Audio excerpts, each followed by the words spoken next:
성도 여러분, 폭염과 폭우로 우리나라 전역이 몸살을 앓고 있습니다. 이제 사진에서 보겠습니다마는 특별히 구례 지역의 피해를 알려주는 사진이죠. 교인 중에도 부모님이 피해를 입은 가정이 있습니다. 주님의 은혜와 위로하심이 충만하기를 기도합니다. 우리 교회도 수재민을 위한 기도와 마음을 담은 연보가 필요할 때라고 생각이 됩니다. 또 다른 그림을 보시면 익숙한 분이 나오셨죠. 수도권에 중부지방에 코로나가 많이 확산되고 있어요. 이로 인해서 우리 교회에 수련회 일정에 좀 차질이 생겼습니다. 한번 다음 그림을 한번 볼까요? 이렇게 예쁘게 현수막까지 만들어 놨는데 이 진행에 대해서 장로님들께서 염려를 표하셨어요. 그래서 장로님들의 교회 사랑과 교인들을 위해 기도하는 마음으로 9월 달에 이렇게 진행하기로 했던 행사를 잠정 연기하기로 했습니다. 그래서 상황이 좀 나아지면 안수 집사님, 권사님, 그리고 전 교인을 위한 행사로 알차게 꾸며가리라 또 생각해 봅니다. 여러분, 더 많이 기도하라는 것으로 알고 잘 준비할 수 있도록 기도로 협력해 주시면 감사하겠습니다. 이 시간에 우리 서로 그렇지만 인사 한번 나눕니다. 수고하셨습니다. 고맙습니다. 사랑합니다. 수고하셨습니다. 고맙습니다. 사랑합니다. 이 속에는 참 많은 게 들어있죠. 어제가 광복절 75주년이었습니다. 성도 여러분, 우리나라가 지금 여기까지 오는데 가장 중요한 요인이 무엇이었을까요? 한국교회는 어떤 역할을 했을까요? 민족의 앞길을 인도하고 제시하려면 무엇이 필요할까요? 진정 우리 기독교인의 신앙 자세는 어떠해야 할까요? 우리 민족은 일제강점기라는 어려운 조건 아래에서도 자랑스러운 기초를 마련한 특별한 역사를 가지고 있습니다. 그것은 한국교회의 경건을 앞세운 큰 부흥운동이 일어났기 때문이에요. 지금부터 113년 전인 1907년 전국 곳곳에서 일어났던 회개운동이 부흥의 횃불이 되었습니다. 그래서 원산, 서울, 목포를 거쳐서 평양에서 이게 절정을 이루었어요. 이 평양 대부흥운동이라고 알려진 1907년의 이 사건을 어느 사학자는 이렇게 얘기를 했어요. 밖에서부터 쓰나미처럼 밀어닥치는 장대한 힘에 압도당했다. 지금 사진을 한 장 볼까요? 여기가 그 현장이에요. 이분들이 밖에서부터 오는 그런 장대한 힘에 압도당했다는 거예요. 성도들은 눈물과 감격으로 기도하기 시작했고, 통에 자복하는 울음은 넘치는 찬양의 물결처럼 느껴졌어요. 한 여자 선교사는 그때의 광경을 이렇게 표현했습니다. 한번 같이 읽어볼까요? 저런 고백들, 그것은 지옥의 지붕을 열어젖힌 것이나 다름없었다. 살인, 강간, 모든 종류의 불결과 음욕, 도적질, 거짓, 질투, 부끄러움도 없이 사람의 힘이 무엇이든 도저히 이런 고백을 강요할 수 없었다. 이것은 오직 성령의 힘이었다. 하나님의 은총이었다. 절망의 나락에서 새로운 소망으로 향하는 하나님의 승리였다. 이렇게 표현을 했습니다. 여러분, 지옥의 문을 열고 절망에서 소망을 향한 길로 인도한 이 놀라운 사건이 바로 세계 교회사에 기록된 한국 교회의 부흥입니다. 이 역사의 현장 평양이 새 예루살렘이라는 평가를 얻었고, 그 열기로 뜨거웠던 한반도 전체를 동방의 이스라엘이라고 평가하는 이름을 얻게 된 것이죠. 그런데 여러분, 이 뜨거운 열기, 이 놀라운 회개 운동, 한국교회가 일제 압박이라고 하는 그 암흑기에 새로운 빛을 받았던 이 뜨거운 열기가 어디서부터 시작되었을 것 같습니까? 이 열기가 시작된 것은요, 2000년 전 작은 마을로 가는 길 위에서 시작된 거예요. 길 위에서. 오늘 우리가 본문을 읽었습니다. 안식 후 첫날입니다. 주일날이죠. 오후쯤 되었을 것입니다. 글로바와 또 다른 제자가 예루살렘에서 엠마오 마을로 갔다가 엠마오에서 다시 예루살렘으로 오는 이야기예요. 엠마오 가는 길 갔다가 여기서 다시 올라오는 길인데요. 여러분, 예루살렘에서 이 엠마오까지는 약 25리, 정확히 11km 정도 되는 것인데, 보통 사람의 발걸음으로는 약 3시간 걸리는 길입니다. 이 가는 길에 두 제자가 지금 가고 있어요. 이 두 제자는 12제자에 속하지는 않았지만은 글로바는 예수님의 가까운 친척입니다. 친척이면 예수님을 모를 리가 없잖아요. 친척이고, 다른 한 제자는 예수님의 공생의 사역에 열심으로 참여했던 제자죠.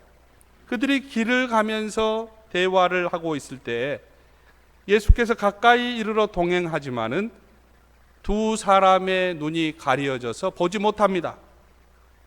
그들은 바로 오늘 새벽에 있었던 정보를 알고 있어요. 여인들이 향품을 가지고 예수님의 무덤에 찾아갔더니 예수님은 보이지 않고 빈 무덤만 있었습니다.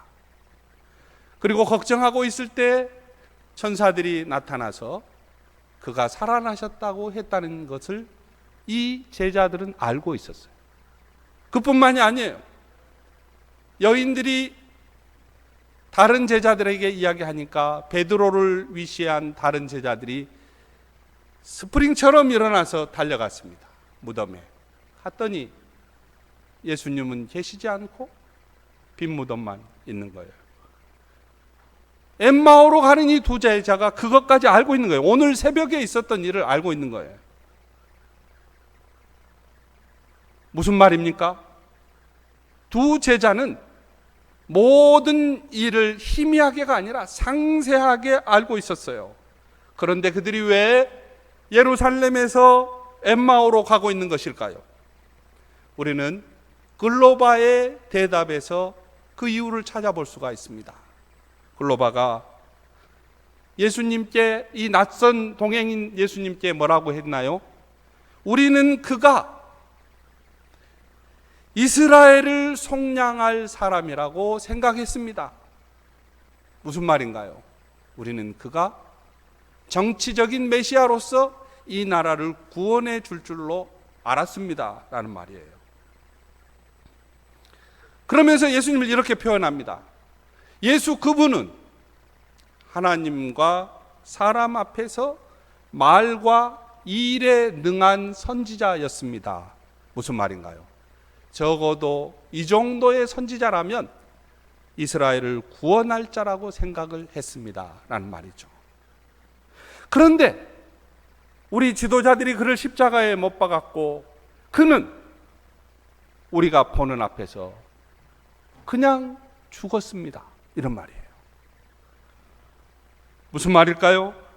그래서 예수님이 죽고 난 이후 더 혈안이 되어서 예수의 제자들을 찾는 그 무서운 예루살렘의 분위기, 그 억눌린 분위기, 나는 그것이 싫어서 지금 예루살렘에서 엠마오로 가고 있습니다 라는 말이잖아요.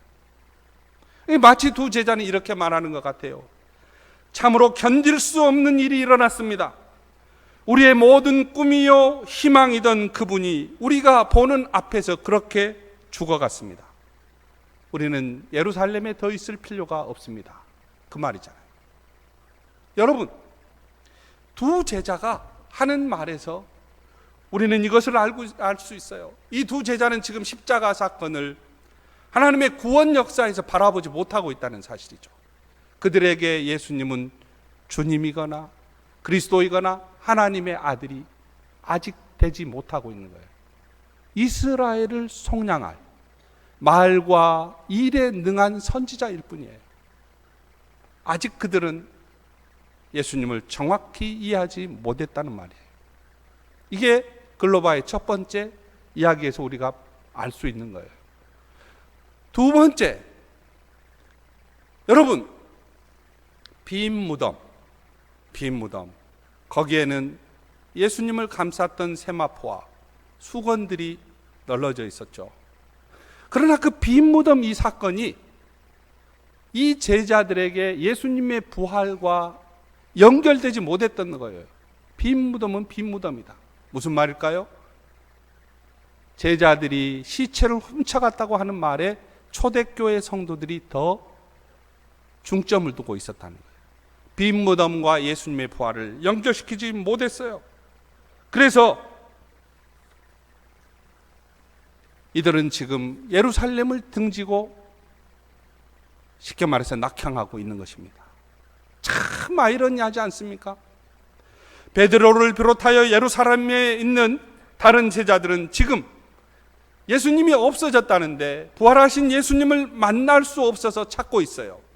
그런데 엠마오로 가는 두 제자는 지금 부활하신 예수님을 만나고도 그를 알아보지 못하고 있다는 사실이죠.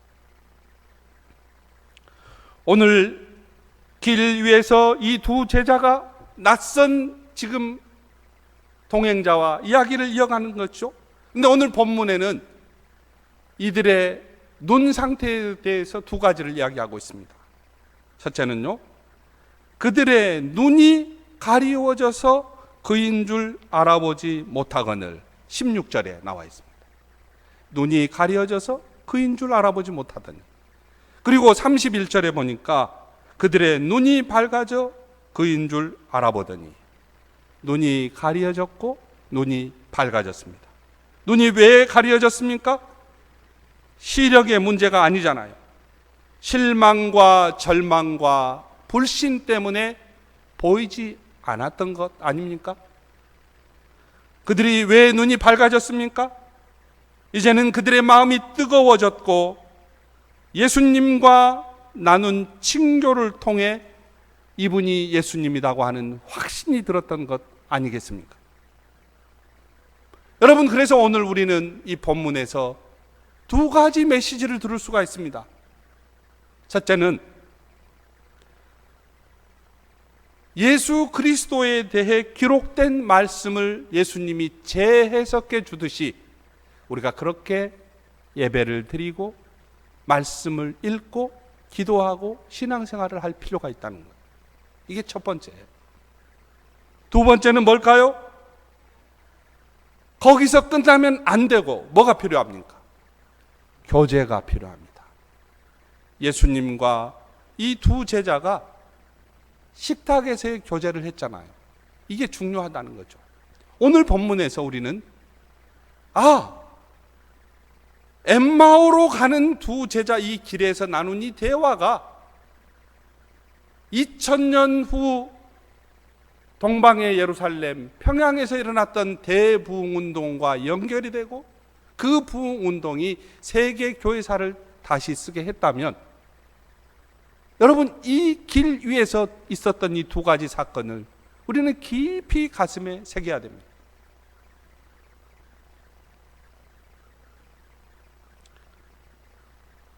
두 제자의 이야기에 귀를 기울이던 예수님께서 25절, 26절에서 이렇게 말씀하십니다.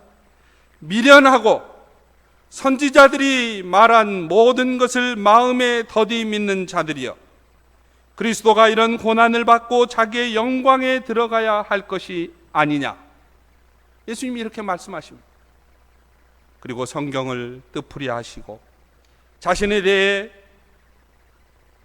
예언하신 말씀들을 설명하시고 잔잔하면서도 차분한 말씀으로 두 제자의 가슴을 뜨겁게 하셨습니다. 이제 두 제자가 절망을 뛰어넘을 수 있는 힘이 생긴 거죠. 장래와 소망을 새롭게 창조하고 있었던 겁니다. 여러분, 그런데 만약 여기서 끝났다면, 여기서 그냥 헤어졌다면 어떻게 됐겠습니까? 말씀에 대한 해석만 있지 교제가 없었다면 두 제자가 어떻게 되었을까요? 아직 그들의 눈이 밝아진 것이 아닙니다. 아직 가슴이 완전히 뜨거워지지 못했습니다.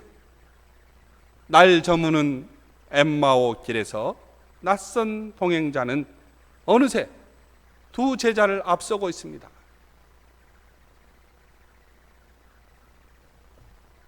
그분은 엠마오 마을을 지나 그대로 더 가려고 합니다. 두 제자가 강권하여 붙듭니다. 우리와 함께 유하사이다. 때가 저물고 날이 이미 기울었나이다. 여러분, 이게 굉장히 중요해요. 우리 함께 따라해 볼까요? 우리와 함께 유하사이다. 한 번 더 할까요? 우리와 함께 유하사이다. 제가 이제 새신자 팀, 새가족 팀에게 늘 하는 얘기예요. 교인들이 새로 올 때 어서 오세요 인사하는데 보통 예배 드리고 갈 때는 인사 안 하거든요. 그러면 안 됩니다. 인사해야 되죠. 그리고 그분이 설령 다른 약속이 있다고 할지라도 식사하고 가세요. 식사를 마치고 나면 차 한잔 같이 해요. 여러분, 이 말이 정말 중요합니다. 식사 같이 합시다. 같이 차 한잔 하십시다. 너무너무 중요해요. 예수님이 두 제자의 청을 받아들였지 않습니까? 드디어 엠마오 마을에서 예수님과 두 제자가 친교를 나눕니다. 예수님은 지금 함께 음식을 나눈 집에 들어가는 것과 아울러 두 제자의 마음속으로 들어가고 있었습니다. 지금 군대 아들이 지금 간지 3주 됐는데 군대에 가 있는 아들이 중학교 2학년 때입니다. 중학교 2학년을 혹시 자녀로 두고 있는 분들, 2학년, 1학년, 3학년 두고 있는 분들 참 존경합니다. 저 북쪽에서 못 쳐들어온다는 말이 맞는 것 같아요. 정말. 근데 이제 함께 어느 날 나들이 갔다가 식사도 하고 집에 이렇게 돌아올 때 이제 발생한 일인데, 보통 때와는 좀 다르게 얘기가 좀 된다 싶었어요. 제가 관계가 좀 개선이 됐구나 싶어서 즐거운 이야기가 오고 간 다음에 아들이 저에게 묻는 거예요. 이제 어디로 가는 거예요? 그러는 거예요. 그래서 제가 분위기를 좀 잡으면서 아들에게 이야기를 했습니다. 아빠는 말이야, 지금 동아의 머리에서 가슴으로 가고 있는 중이야. 이렇게 얘기를 했어요. 그러니까 이제 저는 상당히 문학적인 표현도 하고 좀 이제 대화를 좀 선점하려고 하는 그런 점도 있었잖아요. 애가 이제 좀 좋은 말을 해주면 좋겠다 하고 기다리고 있는데 즉각 1초도 없이 뭐라 그러냐면, 아빠, 제 몸에서 기생하지 마세요.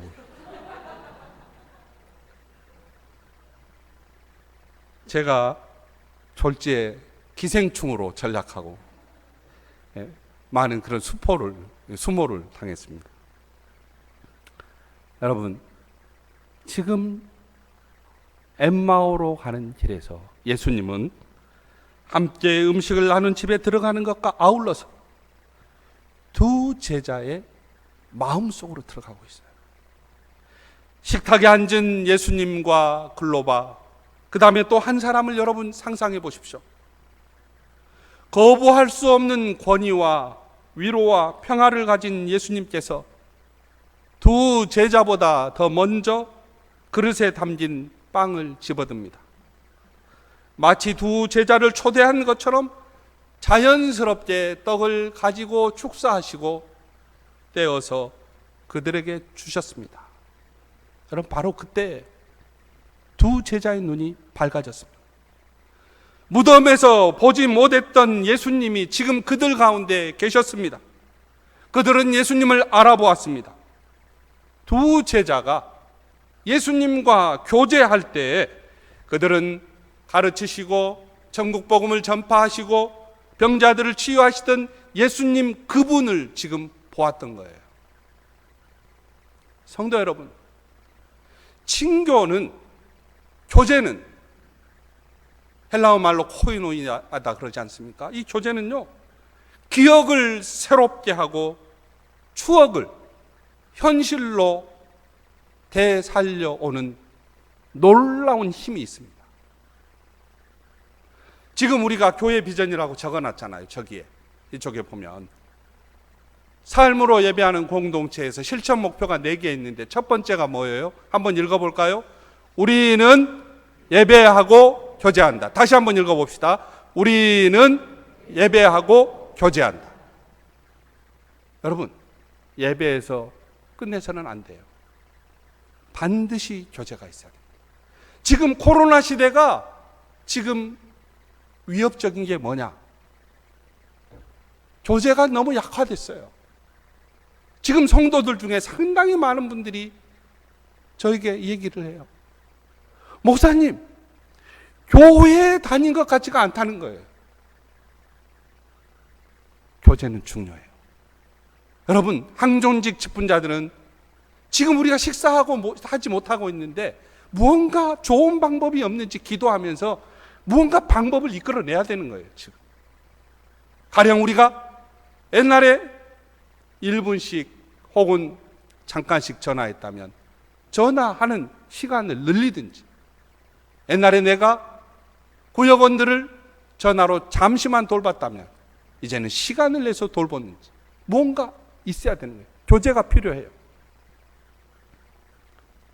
친교는 기억을 새롭게 하고 추억을 현실로 되돌려줍니다. 절망으로 사그라졌던 이 불씨가 이제 그들의 마음에 새로운 생명의 불씨로 되살아 활활 타오르게 했습니다. 여러분, 이 코로나 시대 비대면 예배와 삶을 진행하고 있는데요, 예수님과 제자들처럼 교제가 필요합니다. 이제 우리가 본문에서 그러면 엠마오는 어떤 곳인가? 엠마오는요, 초대교회 당시 성도들이 빈 무덤만으로는 예수님의 부활을 연결시키지 못했어요. 그들에게 엠마오로 가는 이 두 자의 이야기는 얼마나 빛을 주었는지 모릅니다. 지금도 부활의 예수님이 온전히 임하지 못한 곳, 시대를 초월하여 무서움과 압박에 눌려있는 그곳이 바로 엠마오가 아니고 무엇이겠습니까? 우리가 질병으로 인해서, 그리고 우리가 무언가 결핍으로 인해서 우리가 한없이 절망하고 있을 때 주님은 그곳에 우리와 동행하신다는 사실이에요. 이 시간 우리가 엠마오에 있다면, 엠마오로 가고 있다면 예루살렘으로 되돌아가는 제자가 되어야 합니다. 엠마오로 가고 있는 나와 동행하시는 예수님께서 예배 드릴 때, 성경을 읽을 때, 기도할 때, 여러분의 가슴 속으로 들어오실 때 뜨겁게 친교를 나누시기를 축복합니다. 따뜻한 성령이 우리와 함께 하시고, 그리고 주님이 우리와 교제하는 그곳은 우리가 걸어가는 바로 그곳이 길이 됩니다. 우리가 살아가는 시간, 그것이 바로 삶이 되는 거예요. 그래서 우리가 부활의 증인으로 새롭게 서는 것입니다. 지금 세상은 코로나로 인해서, 폭염과 폭우로 인해서, 그 다음에 사회 정치적인 현실의 암담함으로 인해서, 또 내 건강 상태로 인해서 절망의 나락에 생기를 잃고 계시다면 여러분 안으로 말씀의 단비가 임하기를 바랍니다. 주님의 따스한 위로와 주님이 여러분에게 말씀을 해석해 주시는 위대한 역사가 여러분 가운데 충만하기를 바랍니다. 주님과의 처음 추억을, 성도 사이의 친교를 여러분 회복하시기를 축복합니다. 새로운 소망을 심고 소망의 이름으로 우리가 처한 곳을 새롭게 하는 여러분이 되어야 하겠습니다. 지금은 엠마오에서 예루살렘으로 돌아가야 할 때입니다. 주님을 만나고 그 힘으로 절망의 마을로 향하던 길을 되돌려 새 소망으로 나아갈 수 있기를 주님의 이름으로 축복합니다.